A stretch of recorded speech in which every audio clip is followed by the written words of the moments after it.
இரண்டாம் திருமணம் செய்த தகப்பன் தன் சிறிய மகனிடம் கேட்கிறான், உன்னுடைய இப்போதைய அம்மா எப்படி என்று. அப்போது அந்த மகன் சொன்னான், என் அம்மா என்னிடம் பொய் சொல்பவளாக இருந்தாள். இப்போதைய அம்மா பொய் சொல்பவளாக இல்லை என்றான். உன் அம்மா உன்னிடம் என்ன பொய் சொன்னாள்? சிறுவன் குழந்தை சிரிப்புடன், நான் சேட்டைகள் செய்யும்போது எங்க அம்மா சொல்வாள், உனக்கு இனிமேல் சோறு தரமாட்டேன் என்று. ஆனால் கொஞ்ச நேரமாகும் போது என்னை மடியில் அமர்த்தி பாட்டு பாடி நிலாவை காட்டி அவள் தரும் ஒவ்வொரு பருக்கை சோற்றிலும் அவளது பாசம் இருக்கும்.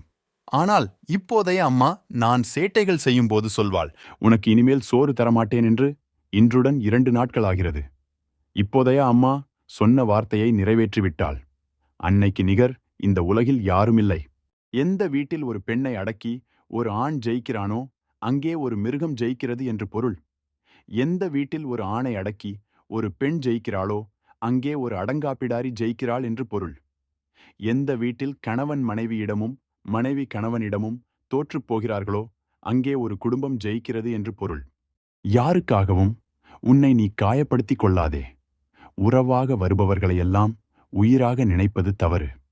உன் வாழ்க்கை பாதையில் வரும் அனைவரும் வழிப்போக்கர்கள்தான். உன் வாழ்க்கை பயணத்தில் உன் துணை நீ மட்டுமே. துன்பத்தை தூரமாக வைத்து இன்பத்தை இதயத்தில் வைத்து நம்பிக்கையை நமக்குள் வைத்தால் எல்லாம் வெற்றியாகும்.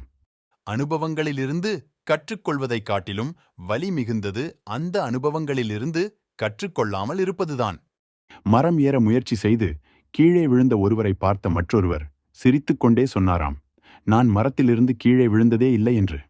காரணம், அவருக்கு மரமே ஏறத் தெரியாது. அதை கூறாமல் மற்றவர் முயற்சியை திசை திருப்ப அவரை ஏளனம் செய்திருக்கிறார். நம் முயற்சியை நாம் யாருக்காகவும் கைவிடக்கூடாது. வானவில் தோன்றும்போது வானம் அழகாவது போல நம் மனதில் நம்பிக்கை தோன்றும்போது நம் வாழ்க்கை அழகாகிறது.